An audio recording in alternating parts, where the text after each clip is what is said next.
Hi, I'm Jessie Stephens and welcome to No Filter.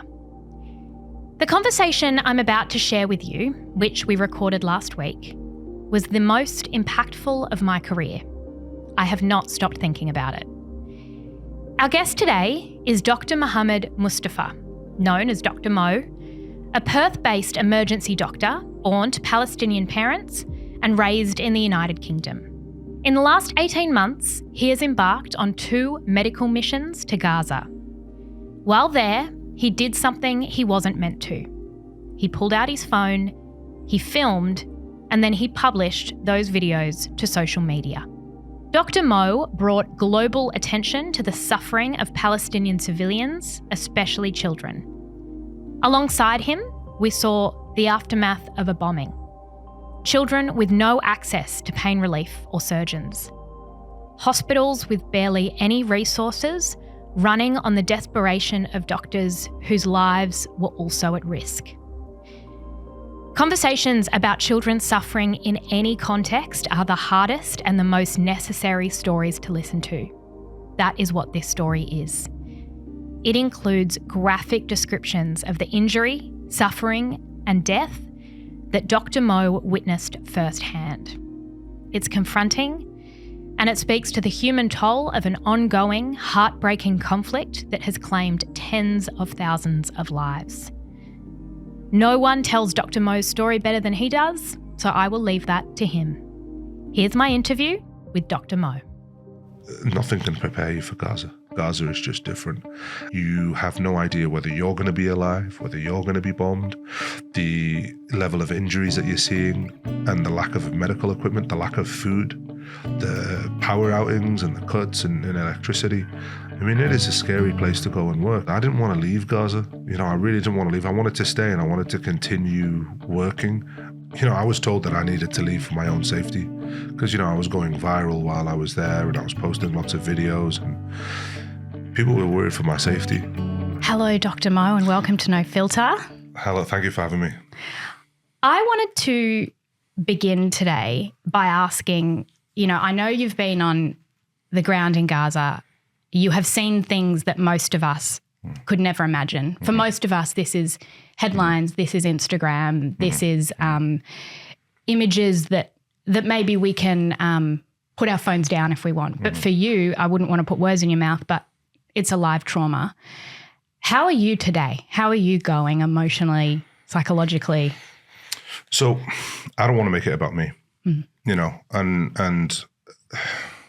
don't want to talk about how I'm coping and how I'm dealing with this because I feel like, the most important thing is to center those people that are actively dying in Gaza. Not me, who's had breakfast this morning and had a cup of coffee. That's not who needs to be centered. Who needs to be centered is those 1 million children, or however many of them are left in Gaza that are currently being starved to death. That's what we need to talk about. And I understand, people always say, how are you coping? How are you doing? Listen, I'm not coping. I'm tired. I've barely slept. I live out of a suitcase ever since I got back from Gaza. I've traveled around the world trying to make a tangible difference to what's going on. I've been pleading with the Prime Minister to meet with me. I've, been working with different NGOs to bring the plans for a hospital to get it into Gaza. I'm trying to come up with solutions for what to do. I want the government to step in and do what they have to do, but unfortunately, somebody like me has to step up and has to talk about what's going on, has to come up with solutions of what we can do, because I don't see people doing it. I don't see people in the government doing it. And it's a very, very scary thing to be in. It's a very scary thing to be where, you've got the whole weight of this on your shoulders. And sometimes it's a lonely road. It's a very, very lonely road sometimes. You get criticized. I get death threats. So, how am I doing? I just put one foot in front of the other. That's it. I just keep putting one foot in front of the other, turn up every single day, and see what I can do. And, if I've just got to keep going. That's essentially it. I think that point that it's like you're asking ordinary, I would argue you're not that ordinary, by the way, and we'll get to that, but people to do pretty extraordinary things. Yeah. I want to go back to you grew up in the UK as the son of Palestinian refugees, is that correct? Yeah. My dad was born in Gaza, yeah. What was that experience like, growing up as someone with a Palestinian background in the UK? I remember when I was first born, I was born in Mecca, and I moved over to the UK when I was 4 years old. But I remember when we were in Mecca, like our house didn't have running water. My dad there used to be a truck that used to arrive once a week, and it used to have like barrels of water, and that was our drinking water. So my dad used to go downstairs, and like there was no elevator in this like apartment complex, because it was like essentially like, we lived in like kind of like a ghettoized apartment complex. But he would walk down the stairs, it'd be like 20 flights of stairs, and he would carry this barrel of water, put it on his shoulders, and he would carry it, and that would be our drinking water. We had essentially a one-bedroom apartment for 5 of us, me and my 2 sisters and my mum and dad. Had a blanket between us, and that was our life when we grew up in Mecca. And then we moved over to the UK. My dad's a doctor, so when we moved over to the UK and he was working as a doctor, essentially like he had to provide for everybody. So we, I remember when we were growing up, knowing that we had so many mouths that we had to feed back home. Like the sacrifices that we would make as a family, buying secondhand clothes all the time and going to like grocery stores late at night when they would reduce items of food so we can buy that to eat.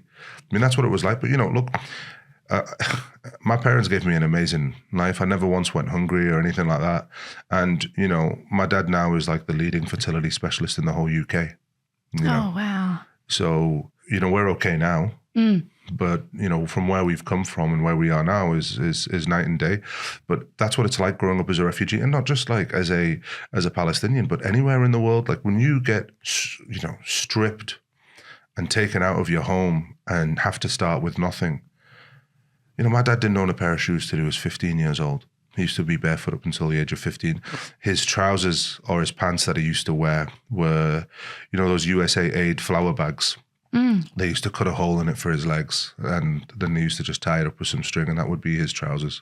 This is the level of poverty that my father had to deal with, because his village was taken over and he was displaced and kicked out from his home and his village. And, he had to move into the refugee camps of Gaza, because 70% of the Gaza population are refugees from what is today Israel. Were you aware growing up in the UK, or did you have contact with extended family who still lived in Palestine at all? Yeah, I've got family in Gaza right now. I've got my uncle, my auntie, my cousins, my mum's aunties and cousins, like all of them are in Gaza. Prior to October 7, what did you know about what their quality of life was like? I mean, a lot, because we support them. We used to support them. I would speak to them. And then it's like every year, like we used to try and like, on things like Ramadan or Eid, we would try and bring food for the whole area, through my uncle. We would try and get everyone fed. And then when I was there in June last year, we were seeing kids like what we're seeing now, emaciated, skin and bones, dying from starvation then in June. So, and look, this is not a controversial thing to say. The Israelis said, I think it was the defense minister at the time, Yoav Gallant, he says, we are going to put a total siege on Gaza. There'll be no food, water and electricity going into Gaza. And he said that on October the 9th, 2 days into this. And Netanyahu saying there's no starvation going on in Gaza. This is how absurd it is, and this is how nuts it is. And this is why, like, words of condemnation mean nothing. The tone in these governments have just shifted now. But we've watched the same images on our screens for almost 2 years. So yeah, and those images, a lot of those images have been shared by you, and I want to get to that experience. You were in a very specific position when this war broke out because you had training as a doctor. What made you decide to go into medicine and what to specialize in? Like, what was behind that decision? Well, growing up and watching my father, medicine is like, when you grow up as a refugee, right, you're not very well liked, you're not treated very well. And the one specialty and the one area, one profession that, would always treat us like humans would be doctors. Whether it was doctors giving you your vaccines or whatever it was. Treated with respect. Yeah. And, I saw what medicine did for my father. He went from being this kid with no shoes and wearing flour bags as his trousers to now, flying around the world doing conferences and being one of the leading fertility specialists in the world. And that's what medicine did for him. And it's empowering. And it allows me to help people without me being political, because medicine isn't political. Medicine doesn't discriminate. That same virus that you have, or that same bug, it will do the exact same thing to you as it would do to somebody who's gay, somebody who's Jewish, someone who's Muslim, someone who's black, white, whatever. It's the same thing, and the treatment is the same. For the most part, we do have some physiological differences, but, that's what medicine is. And that's why I always wanted to do medicine. And that's why I chose it as a career path for me. I want to take you back to October 7, 2023, because for a lot of people, perhaps shamefully, they didn't have the context of what had been happening between Israel and Palestine. Maybe they'd seen a few headlines, but to them, you see the greatest loss of Jewish life since the Holocaust, horror. Remember the Opera House, the Israeli flag was there. What was your response as someone who had family who was in Gaza, who had a very particular vantage point? What was your response on that day? I remember, because I was on night shift that night. When the news came out, I remember opening up my phone and thinking, oh my God, so you're seeing some of these images that are coming out of Israel, and you think, oh my God, what is happening? There's this level of you don't know how to feel as a Palestinian, because in one hand, you feel pain for these people and what's happened to them and them being taken hostage. And you can't feel anything but feel sorry when you see people screaming as they're being carted away, right? And then on the other hand, I'm thinking to myself, these images are so powerful, because everybody knows what was going to come next. And what was going to come next was a massive bombing campaign.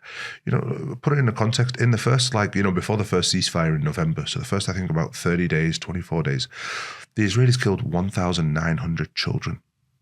1,900 children in about 25 days. This is just children. Forget the women and the men in Gaza. This is just children, 1,900 killed.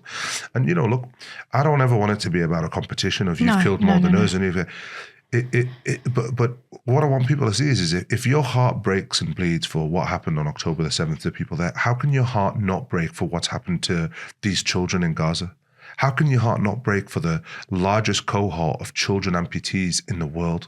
And your heart has space to break for both, I think. It does. It does. And I'm a Palestinian, Gazan refugee, and my heart breaks for Jewish people who have suffered. Yeah. My heart's always broken for Jewish people who have suffered, not just that have suffered, in Israel, say necessarily on October the 7th, but just reading history. Yeah. And reading the atrocities of what happened to Jewish people in Western Europe. But what happened to Jewish people in Western Europe? It wasn't the crime of Palestinians, but yet we are the ones that have to pay the price. We're the ones that have been ethnically cleansed from our homes. We're the ones that get put into open air prisons in Gaza and live under military occupation in the West Bank and live on checkpoints. Why? And I think that creating space for the grief of both of those, I think, is really important. And your perspective, I think, that the horrors of October 7 and the grief of that and what that did to the Jewish community all over the world was, it's just awful, unimaginable. But your perspective, I think, was bracing for what was about to happen. Yeah. And you decided that you were going to go to Gaza. How did you come to that decision? I mean, we were hearing so early on that Gaza was one of the most dangerous places on earth. Yeah. How did you come to that decision that you would go? Do you know, when you grow up as a refugee and you're never allowed to go to your home, you're never allowed to see your people, you're never allowed to see your land, and when you start seeing what was unfolding in Gaza, part of me was like, it's either now or never. Were you scared? My mum was very scared. Yeah. And my mum was scared because she knew what I was willing to do. When I was there, I was getting in the back of ambulances, transporting patients from hospital to hospitals. You're not allowed to do that because it has to be done under UN coordination. And I was just getting in the back of ambulances and transporting, children with missing limbs and children on ventilators. Well, we didn't have ventilators, but bagging and masking children, trying to take them from one place to another because I knew what I was willing to sacrifice. when I went over there to try and help. And, I was in a lot of danger a lot when I was there. But I've been scared my whole life of my identity. And, I've been bullied. I've been beaten at schools. You can't let fear be the thing that drives you in life. And that's one thing that I just learned, like going into Gaza, like, yes, I'm scared. But, I've been scared my whole life and I still had to live my life despite being, and that's just the thing, like even on the campaign trail of this, of like going around and trying to humanize Palestinian people. I mean, the threats that I get, the vitriol in which I'm dealt with, the racism that I get online and all that kind of stuff. And I'm just like, it's scary. All of it is scary, like to see this kind of level of violence like thrown at you. But I just say to myself, like, it's just one foot in front of the other. You just have to keep going one foot in front of the other, and until you eventually get something done. And I've made peace with whatever fate comes my way. You're an emergency doctor. Mm-hmm. You walked in to the hospital in Gaza. Yeah. Can you paint a picture of what the resources are like, what the supplies are like, what the infrastructure is like, as someone who's had your training in Australia, so you know the comparison. Yeah. What was it like walking in there? Do you know, like we basically had no painkillers, right? So you're dealing painkillers. Yeah. I mean, there's like a very, very small amount of morphine, but like I didn't use morphine the whole time that I was there. That's just how little there was of it there. And we didn't have a single ventilator in the emergency department that I was in, not one ventilator. And the laryngoscope that we use to intubate people, like when you have a look down people's throats, there was one of them. And in a mass casualty event, that laryngoscope was just covered in blood because we were trying to tube so many people. And, all you do is you pick up this thing that's covered in blood by like, this person's blood and this part that we've tubed, and you just have to like, grab my scrubs, wipe it down, and then just onto the next one. And then, we're talking about no beds there. There's like 7 beds in the department and like 5 of them don't have wheels that fully function and work. So, during these mass casualty events, I was like carrying people and taking them to the CT scanner. People were dying as they were waiting because there was only one CT scanner in the whole north of Gaza. And, when you have a mass casualty event and you have like, 100 dead, 300 injured or whatever, and you have one CT scanner to scan them all, people die waiting for CT scanners. And when we're dealing with burns, after these burn injuries from these blasts, we just have nothing but normal bandages. So when you dress these wounds with these inappropriate dressings, and then you have to change them 2 days later to stop them getting infected, because they're not the appropriate dressings.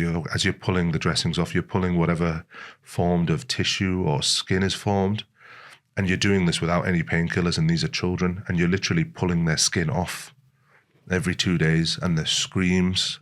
And no pain relief. No pain relief. Nothing. And then, you because with the hospitals are so overcrowded, people are staying in tents around the hospital, and these are sick patients, and you're going into these tents and you're seeing that maggots have begun to grow out of their wounds. We just don't have enough time to take them all to theatre.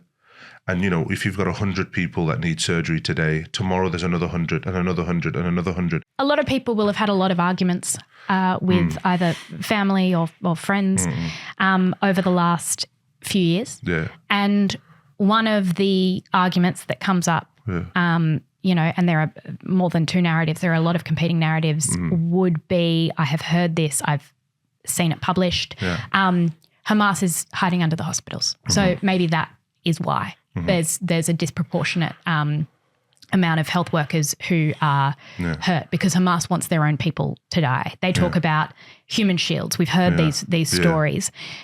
You've been on the ground. I haven't. Yeah. What did you see? Well, look, I mean, just the framing of that. Hamas want their own people to die, and that we as Palestinians, we're just okay with death, and because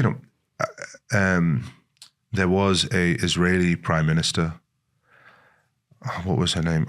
I know her name because I've read so much about her, but she was the first ever female prime minister of Israel. And she said, there will be peace when they love their children more than they hate us. So this idea, right, of human shields and the Palestinians are just willing to sacrifice their children. That's not what you saw? It's not just what I saw. It's just this is the dehumanizing language that's been used for decades to justify killing children. I mean, look, I'm a Palestinian, right? I'm a human being. There's a camera there. I'm a human being. I don't want my children to die. I don't want kids to die. I value them. I love them. I cherish them. To say that I hate somebody more than I love my own children, right? Think about what that does in the psyche of people when that is what's been perpetuated for decades, that these uncivilized Arabs, you know, for them, you know, they're just savages. Death means nothing to them. You know, they hate us so much. Look at them. And I'm sat there and I'm like, I'm actually, life means a lot. We want to live. We want to be free. That's all we want. We just want our freedom. We just want to be able to have the right to self-determination. And that's why Indigenous people here feel so much for what's going on to Palestinian people, because they see their own history and what's happened in Palestine, the dehumanization. So, you know, when we look at like what happened on October the 7th, it's horrific what happened. And I'm saying that as a Palestinian, you know, the killing of women and children, the taking of hostages of women and children is horrific. But it's just like everybody says there's no justification for October the 7th, but everything is justified because of October the 7th. And again, people still use this like, well, you know, if they release the hostages, it would stop. It won't stop if they release the hostages. Well, Netanyahu has said it won't stop. It won't stop. Yeah. He said it won't stop. But we have been saying that from day one. And who's broken the ceasefire agreements? Multiple times. I think people now are beginning to see what you're dealing with. So what did you see then in 2024? You arrive. What sort of injuries are you seeing? What sort of patients are you treating? What does that look like? Well, so when I was there in June, I was there for one of the worst mass casualty events of the war. I was there when they rescued the 4 Israeli hostages. We had people coming in with missing limbs, missing heads, 80% body burns, 90% body burns. We were seeing children who had been shot in the head and neck. We were seeing people that had been pulled out from under the rubble and they'd been under there for 3-4 days, and they were coming in completely emaciated, just daunt figures, zombie-like figures. We were, you know, I remember there was this one guy who'd come in from a blast injury, and he had half of his, you know, his jaw was completely missing and his face was like half open. And again, no painkillers. We're in this emergency ER department and it's just overcrowded and full. And this guy's right there in the middle with half his face missing. And, you know, what do you say to someone like that when you've got no painkillers? And I remember going up to him and I did a dental block on him, believe it or not, because there was a part of his jaw that was there.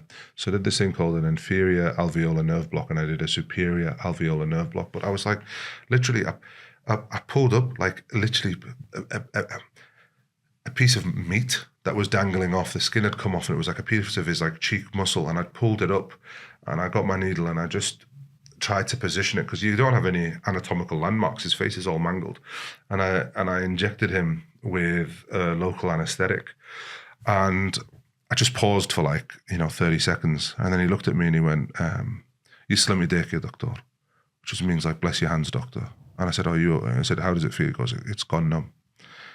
I was like, going, thank God, because I don't know if I could have coped going back to my room knowing there's a guy with half his face missing and like just in agony. But that's what we were dealing with. There's those, attacks and the catastrophic injuries. There are the people who don't even have the catastrophic injuries and are living alongside it. Yeah. How would you describe the trauma that you witnessed? The trauma that you witnessed from fellow doctors, from communities, from children who have lost parents, from parents who have lost children. Like how do you even begin trying to describe the horror that is living in Gaza right now? Do you know, I remember there was one mass casualty event and there was this like 9-year-old girl who'd come in and she was injured and she was barefoot and she was carrying her 3-year-old brother who was also injured, and she'd walked kilometers with her 3-year-old brother. Her whole family had been killed. And she sat there walking with her 3-year-old brother in the middle of the night, bombs going off everywhere, drones shooting people as they're coming to the hospital. And I remember just thinking to myself, like, this girl has had to watch her entire family be killed. She's had to pluck up the courage to pick up her injured brother who's crying and is almost lifeless. And she's walked in the middle of the night in the dark because there's no electricity while she's seeing these explosions. And you've seen the images of what these explosions are like and just the shaking that it does. And she's walking in amongst these explosions to get to the hospital to save her brother's life.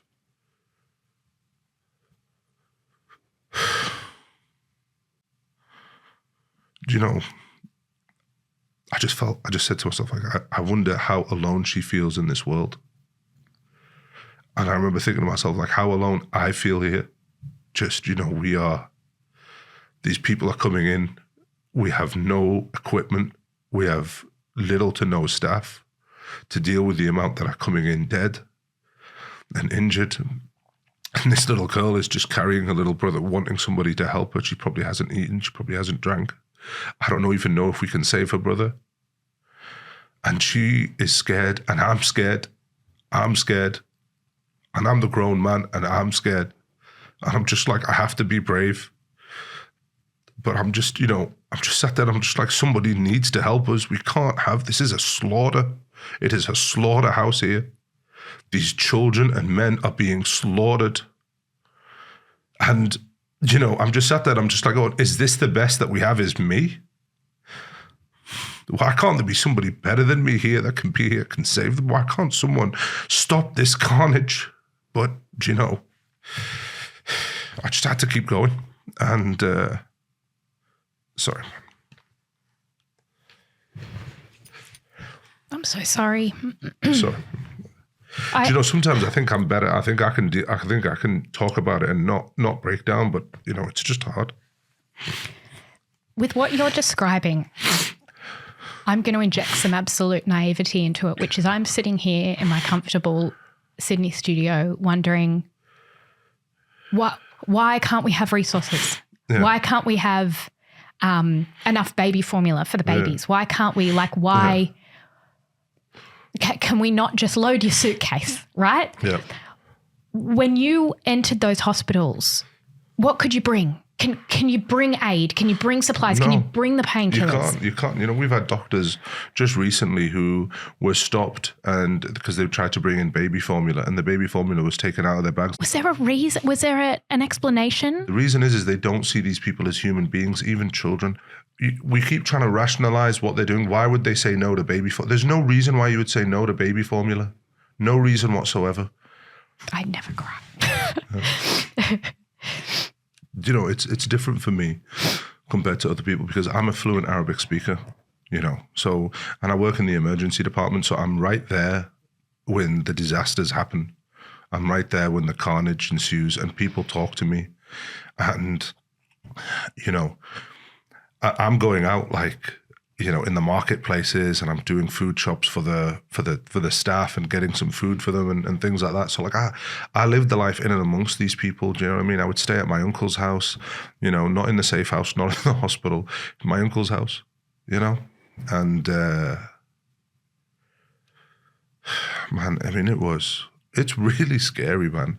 You know, I remember one night I was staying at my uncle's house and there was an Apache helicopter that had flown around the neighborhood and it was just shooting at rooftops and it was shooting at our uncle's house. And we were just sat there as a family in one room because we were like, if there's going to be a bomb dropped or anything like that, then we'll all go together. And we just sat there and I just remember thinking to myself, this is fucking nuts. And that's just the reality of everyday life. That's just the reality of everyday life. When you were there in 2024, because I know that recently the images of starvation have circulated around the world and has perhaps contributed to some sort of international tipping point. You were there in 2024. Was there evidence of starvation then? Yeah, there was. You know, we had plenty of kids that were coming in that was being starved to death.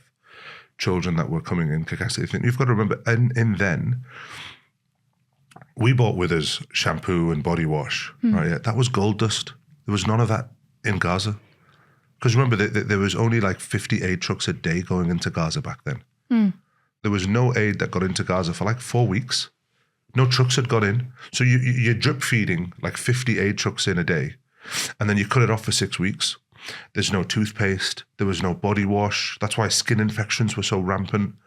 So our shower gel was like gold dust. You know, when we would have like little bottles of like water, and we'd fill in a little bit with some shower gel and then fill it up with water, and we would hand that out to people, you know, living in tents, so they could use that to shower and wash. So, you know, there wasn't like, this was how desperate the situation was then. Because you went back in 2025, the second time. What was the first, you know, hours, days like when you went back the second time? Because was that when the ceasefire broke the second time? Yeah, so I was there, I arrived during the ceasefire. Yep. You know, I remember we'd finish work at like 11 o'clock at night or something like that. And I would, we would go out to the streets in Gaza and just like explore. And there was loads of like people who had, you know, because it was Ramadan. So people would make food out on the stalls and stuff like that, and we would go around and explore there. So were you fasting? Yeah. So people are fasting in the midst of this? Yeah. Wow. Okay. Yeah, we used to, yeah. So, you know, we'd fast and then you would congregate at night because it's a celebration, right? It's a religious... Well, at night you'd congregate to eat together. But the problem was that the Israelis used to bomb when it was the call to evening prayer for people to, you know, when people would pray and then come together and eat. That's when they would bomb.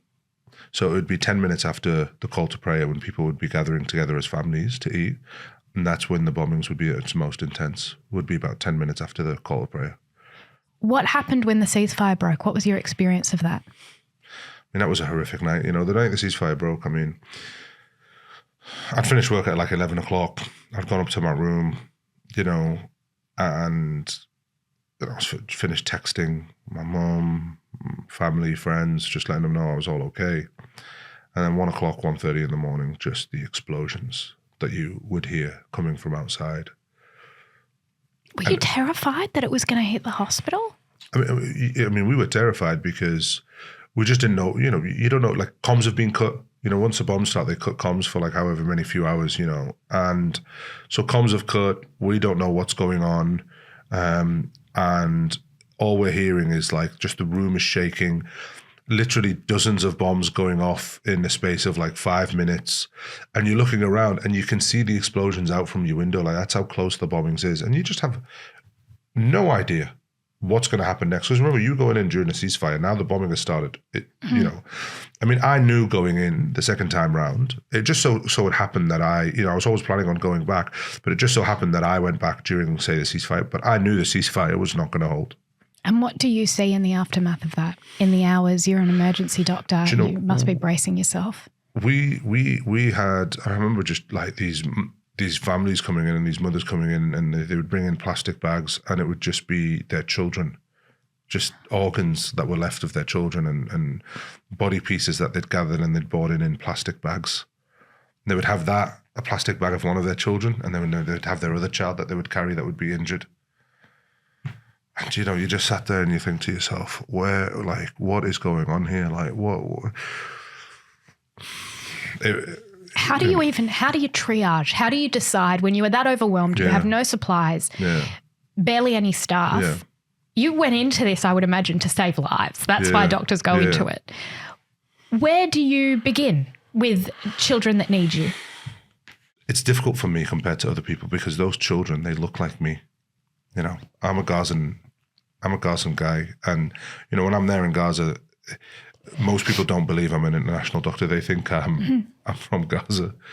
And when you see a child that looks like you or looks like your sister, it really hits home. And then when, you know, there's no triage, it's just chaos. Like there's just bodies everywhere and people screaming. And you get so overwhelmed, right, in that moment that I say to myself, if I start going around and looking at everyone, I'm not going to see everyone because there's like literally dozens of people, hundreds of people. So I just focus on what's right in front of me. Like, what can I see in front of me? And I remember there was this guy and he was literally at the entrance because it was so crowded. He was literally at the entrance to the emergency department. And, you know, I just got down on the floor and I had my pocket ultrasound and I scanned his chest and he had, you know, blood in his lungs and I knew we needed to get a chest drain in. So I literally grabbed a scalpel and I stabbed him in the chest. and put in a chest drain in on the floor. And he's like, badly injured, bleeding everywhere.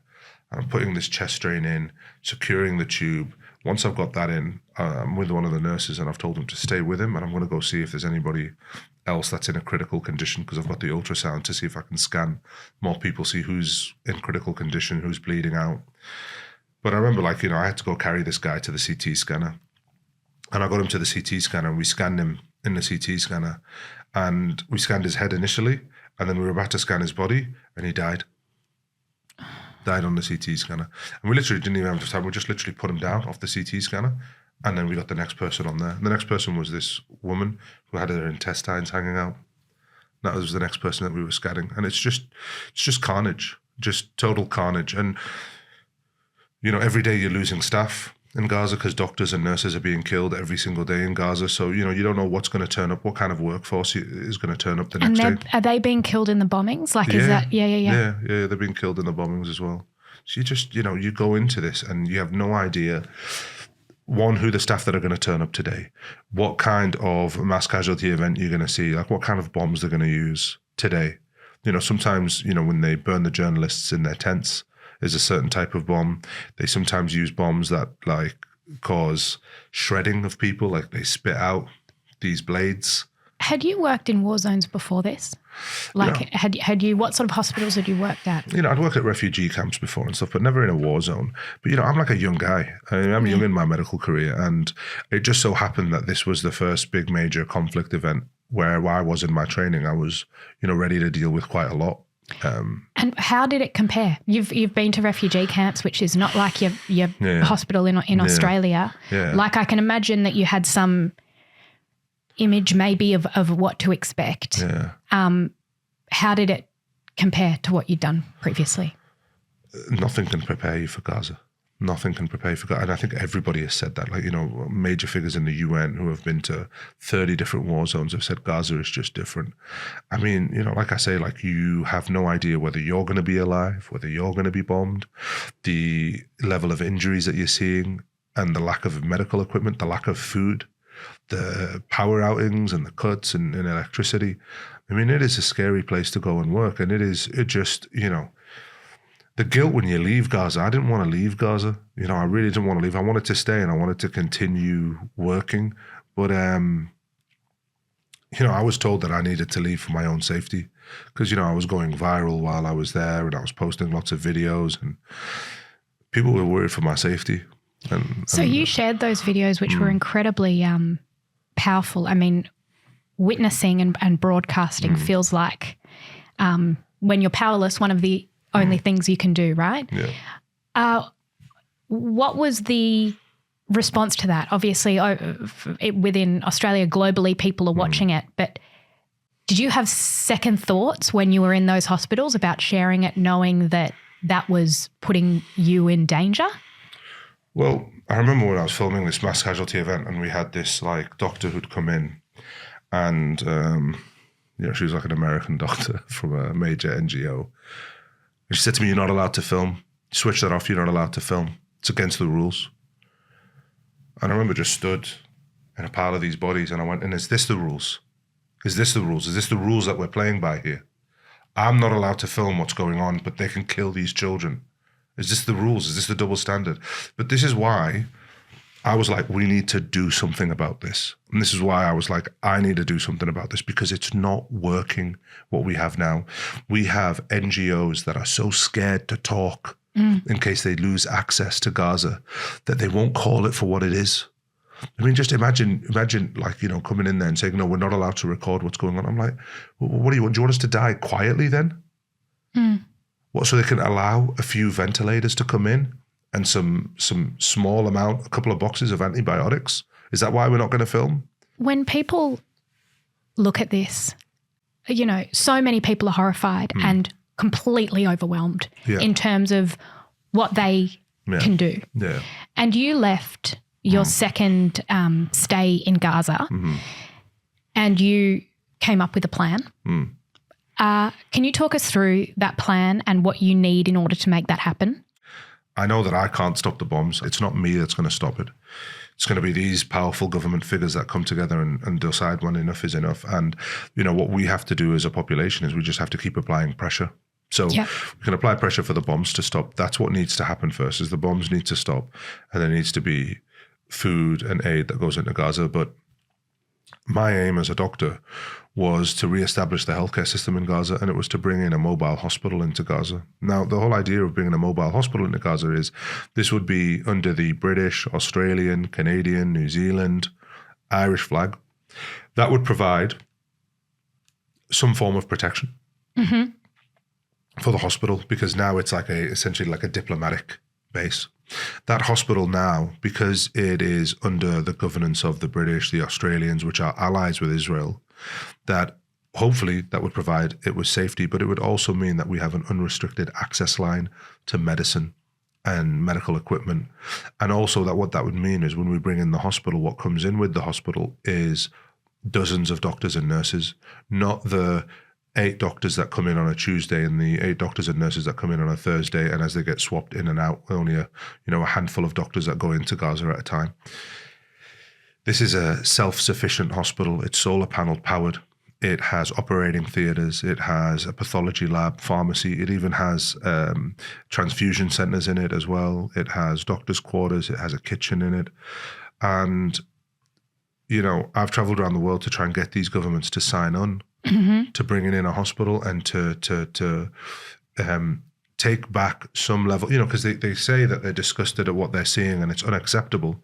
Well, do something. Yeah. Bring in a hospital and start treating these people and trying to alleviate some of these images that we're seeing out of Gaza. We can't even evacuate children out of Gaza. There's literally thousands of children that need evacuating out of Gaza, that need medical aid treatment, that are not being evacuated. And I know this because I'm actively behind the scenes trying to get these children evacuated, helping out with filling in their referral forms and going through and finding hospitals that will take them. And it's a very hard process. And, we will try for weeks to try and get someone out, and they might die while they're waiting, these kids. So if we can't get these kids evacuated out of Gaza, if it's too much of a political nightmare to bring in brown kids here, because, people will complain if we bring kids here that, what about the kids, our kids here? What about our hospitals are already? And I totally get all of that, right? But if you're not going to do anything and you're not going to bring them over here, then at least we can do is bring a hospital over there and start treating children over there. So have you spoken to politicians? Where is that plan at? I have spoken a lot with politicians. I've travelled around the world. Have you spoken to Anthony Albanese yet? I've not spoken to Anthony Albanese. I've been reaching out to him over and over again to speak to him. I've spoken to Penny Wong, but I spoke to Penny Wong, when I first came out of Gaza, and not since we've materialised this plan. I speak with Aunt Ali, who's the Foreign Development Minister. What would you need? So you would need I need courage. Courage. Yeah. I need courage. I need my Prime Minister. I need him to be a leader here. I need him to save those children's lives. That's what I need him to do. I need him to take leadership. I know the amount of flack that he gets and the amount, but what I'd say to him is you're the Prime Minister. It's your job. People are not going to like what you do. But at the end of the day, history's going to judge us on what we did for these children. And I can't be the one that carries this. I'm just a junior doctor from Perth. I'm just a kid, not a politician. And I've had threats on my life. My wife in Gaza, her home was bombed 2 days ago.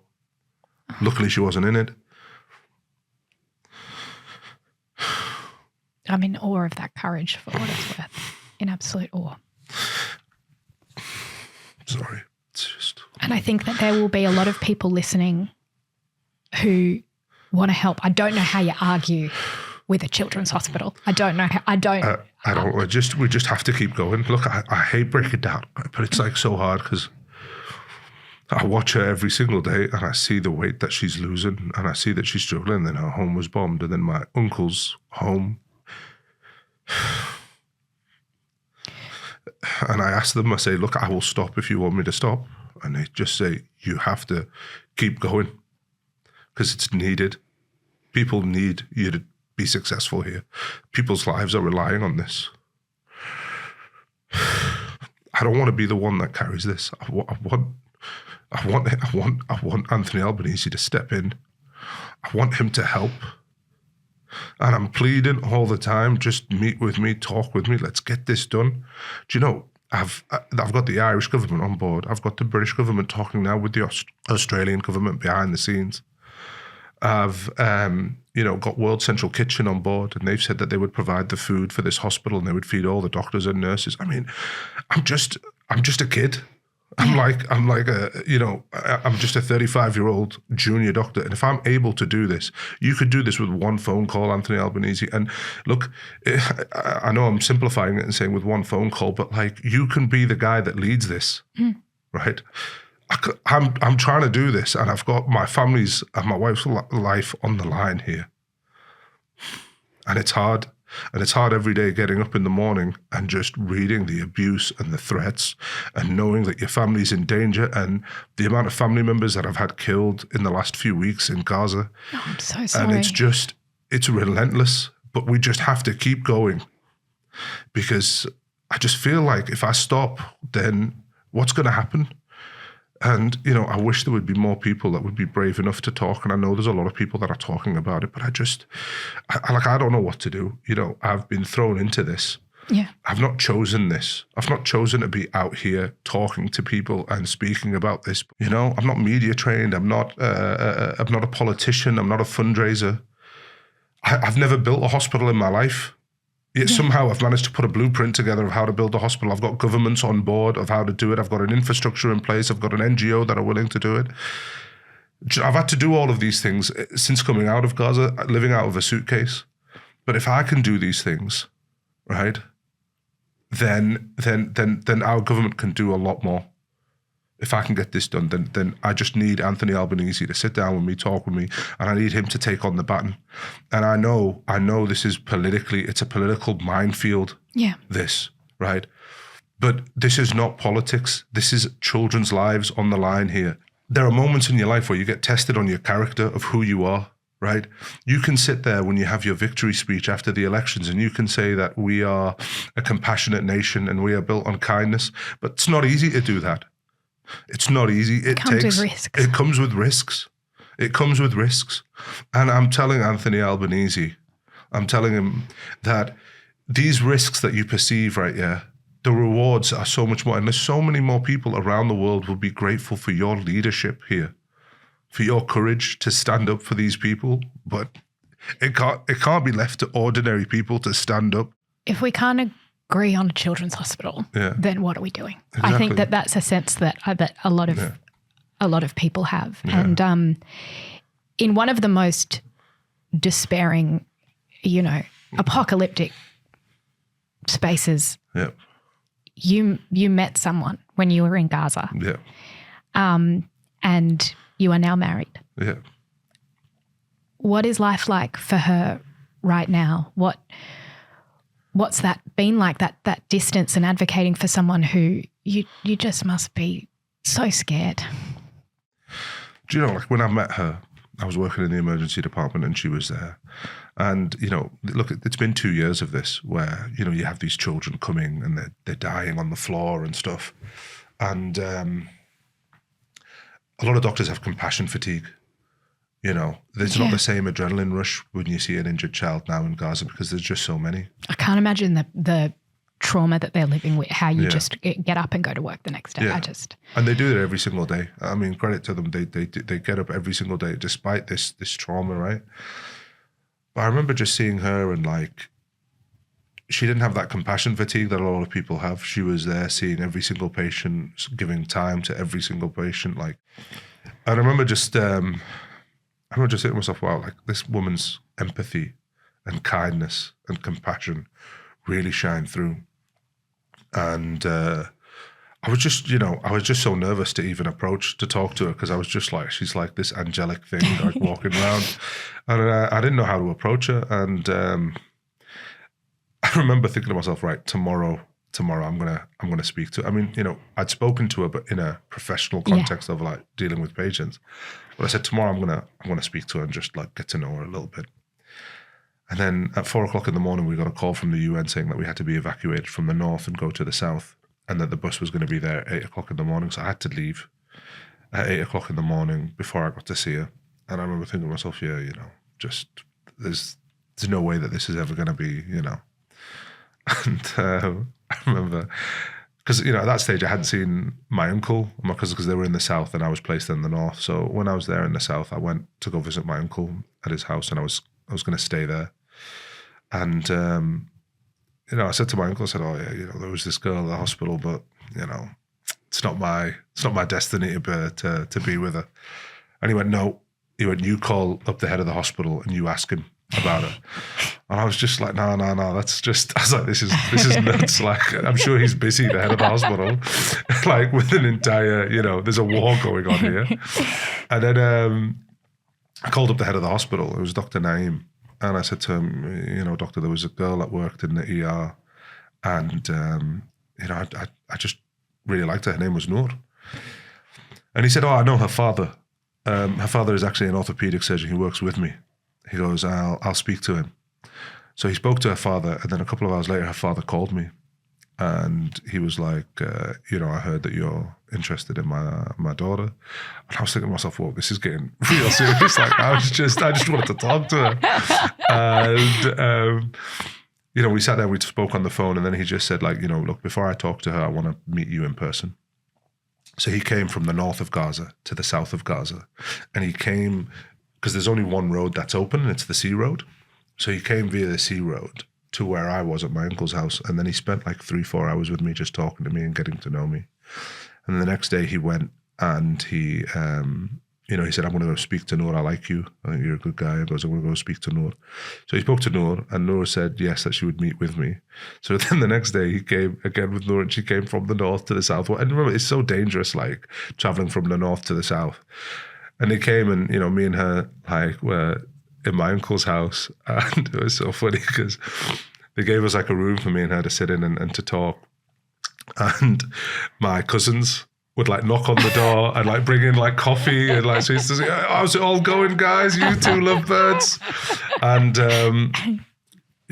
at the end of like that conversation with me and her, when you just know, Look, I've been born and I was raised in the West. Like I always thought that I would, the way that I would meet somebody would be like, I would get to know them and, halal date them for a while and then get married. But like, just listening to the way that she spoke and her grace and her manners and her kindness and her empathy, I was just blown away. I was just like, there's no one better than this woman. And, when, she's so graceful. So like when we finished talking, she said, I'm going to pray, and then I'll give you my answer of what we want to do. So, they went home, and in the morning, after morning prayer, I got a call, and I was in the hospital at the time. I was working, and I got a call from her dad, and he said, congratulations. She said, yes, she wants to go ahead. And I was like, all right, cool. I was like, so, we'll get engaged and we'll halal date or whatever. And then, I told my uncle, I said, yeah, she said yes. And he was like, all right, good. He was like, all right, go get a suit. And I was like, what? He's like, yeah. He's like, listen, well, he's like, we're in a war zone here. He's like, we're not going to mess around here. He goes, you're going to marry this girl. And I was like, oh my God, okay, let's go do this. And there was no suits that would fit me in Gaza because I'm absolutely massive. So we ended up getting like this shirt that didn't even close. So it was me wearing a white shirt and this pink shirt. And coincidentally, we matched. She was wearing this like pink Palestinian dress. And the crazy thing about all of this as well is I hadn't even seen her without her hijab. Yeah. So like I didn't know what she looked like. This was purely based on her as a person and as a character. And I got married and everything like that, and I still hadn't seen what she looked like. And it was only after, like the day after she came afterwards, the day after she came a couple of days later, and we hung out at my uncle's house, and that's where I saw her the first time without a headscarf on, and I was just like, oh my God, I've struck gold here. And since then we talk every single day, every single night, and she's been so supportive of everything that I've been doing. And is she still working in the hospital? Yeah, just this morning I was speaking to her and she'd just performed a cesarean section. And the day before she had operated on someone's leg because her father's an orthopedic surgeon. So she assists with him, and she does now the full surgeries like from A to B by herself. And now she's performing C-sections, which are completely different. Like, this is what I mean. Like, she is so incredibly smart, so incredibly compassionate and kind and beautiful. And do you know when you're going to see her next? I hope soon, because, you know, she's really, really struggling. And like I say, her home was bombed yesterday. And, you know, I feel guilty sometimes, you know, and seeing family being killed every day, seeing your wife suffer. It's tough, man. It's tough. And do you know, sometimes I wish I wasn't in this position. I wish I was just a quiet life. But, you know, I know that my experiences in my life have shaped me for this moment to be ready to help. And this is now where they need me to stay focused, and they need me not to cave into the pressure. And I know that the pressure now is mounting. It's mounting because we're close. Yeah. It's mounting because we're close. And, you know, I just hope that the Prime Minister does eventually meet with me and can take a bit of this pressure off. You know, I can't carry this all on my own forever. You have an enormous amount of support. And I think in a moment that has been so divisive, it has broken families, it has broken communities, and this is on the other side of the world. That's not even acknowledging the real crisis which is happening in Gaza. I just want to end by saying thank you. Thank you for what you do with your hands. Thank you for having the skills that mean that you actually can make a tangible difference in Gaza. But also thank you for your patience, because this is not the first interview you've done. No. You've been doing interviews for a long time with a lot of people, revisiting trauma, talking about some of the worst, most horrendous things a person could ever witness. And it is patient and it is gracious and it is truly, truly making a difference. And I hope that when you get some sleep and a moment to rest, you can feel the gravity of what you're doing, because you do have the Australian community behind you. You really, really do. So I just wanted to thank you. I appreciate that. Thank you so much for having me. After listening, I hope you can understand why I was so deeply moved by our conversation. If this interview brought up anything for you, there are links to Lifeline and Beyond Blue in the show notes. If you're wondering how you can help, we've included links to charities and organisations that you can donate to in our show notes. And of course, if you want to continue to follow the work and the advocacy of Dr. Mo, we have linked to his Instagram, The Beast from the Middle East. Thank you for listening.